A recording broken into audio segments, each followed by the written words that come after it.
I work night shifts alone. Something's been watching me. I work the overnight shift at a 24-hour gas station in a small town in northern Illinois.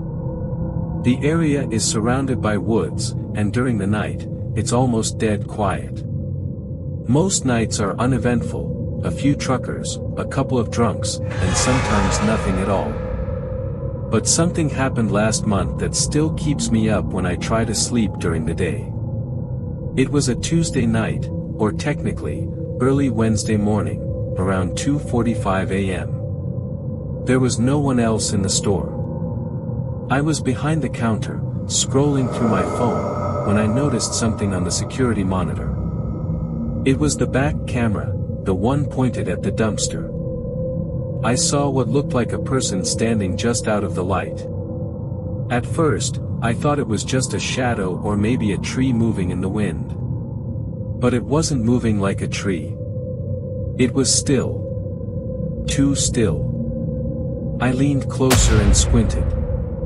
I could make out a tall figure, just standing there in the dark. No face, no movement. Just watching.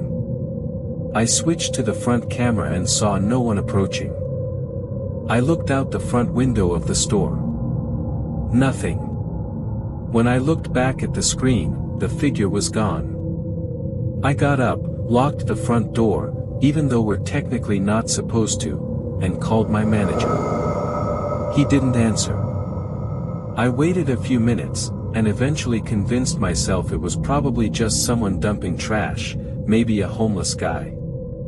Still, I didn't open the door again until sunrise. The next night, around the same time, 2:40 something, I heard a knock on the back door. Let me be clear, no one ever uses the back door. It's meant for deliveries and stays locked at all times. I froze. Another knock. Then, tapping. I pulled out my box cutter and went to the back hallway. I stood there, staring at the door, trying not to breathe. Then, something slid through the gap beneath the door. A photo. It was a Polaroid. Faded, grainy, but clearly taken from outside the gas station. Through the front window. It showed me. Standing behind the register. That exact night. I lost it. I called 911 immediately and locked myself in the storage closet. The police showed up 20 minutes later, and of course, by then, no one was around. They checked the cameras, but here's the weird part, the back camera had been cut. Clean. Like someone had snipped the wire with scissors. They didn't find anyone. Since then, I've asked for a transfer to the morning shift. I don't care if the hours suck or if I make less money. I'd rather deal with angry customers at 9 a.m. than whatever was watching me at 3 in the morning. Whatever it was, it knew I was alone. And it wanted me to know it too.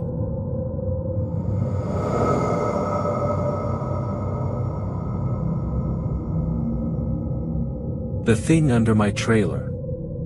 I lived in a trailer park in Arkansas with my mom when I was 17. It wasn't the nicest place, but it was home. Our trailer sat on a little patch of land surrounded by overgrown weeds and pine trees. It started with noises. Late at night, I'd hear something dragging under the floor, like claws scraping against metal.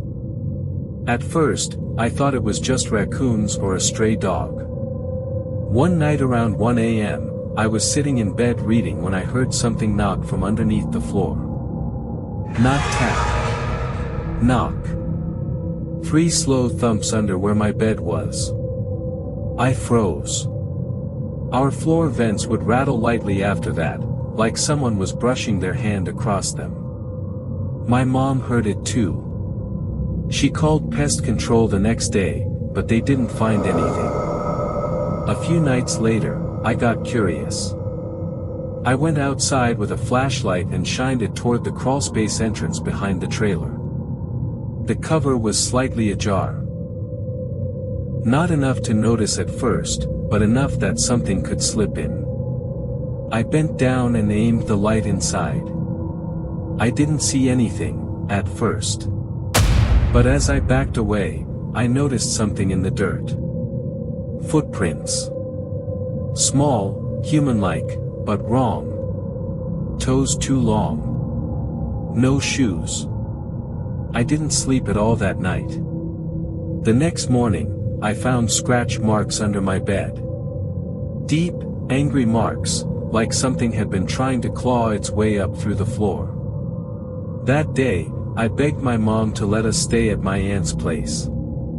She finally gave in after I showed her the marks. The next morning, before we left, I checked one last time. The crawlspace door was closed. But now, nailed shut, from the inside.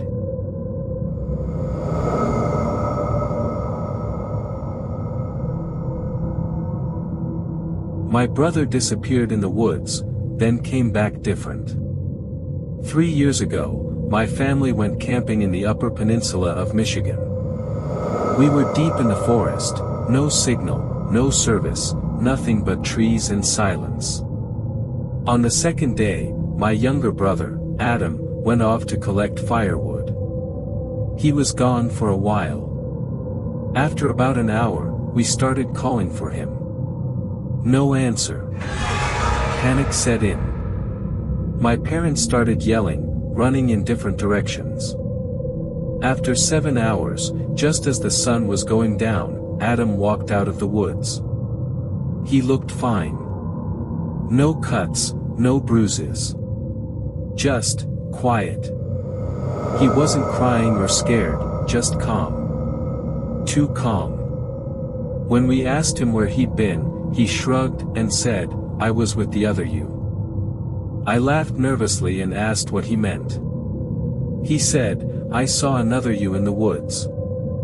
They were calling me." My mom dismissed it as stress. But Adam changed after that. He didn't talk much anymore. He stopped calling me AJ. A nickname he'd used for me since he could talk. He just called me Alex. I asked him one night why he stopped. He looked at me and said, "Because AJ didn't come back from the woods." I swear, for a second, I thought he smiled when he said that. To this day, I don't know what happened out there. But part of me wonders if the thing that came back with us wasn't really my brother.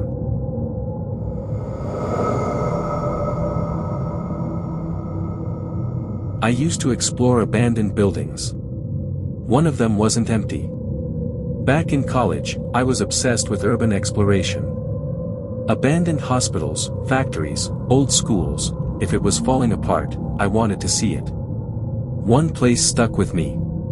An old asylum just outside the city limits. Rumors said it was shut down in the 80s after staff disappeared. I went there with 2 friends, Mike and Darren. We entered through a busted-out window.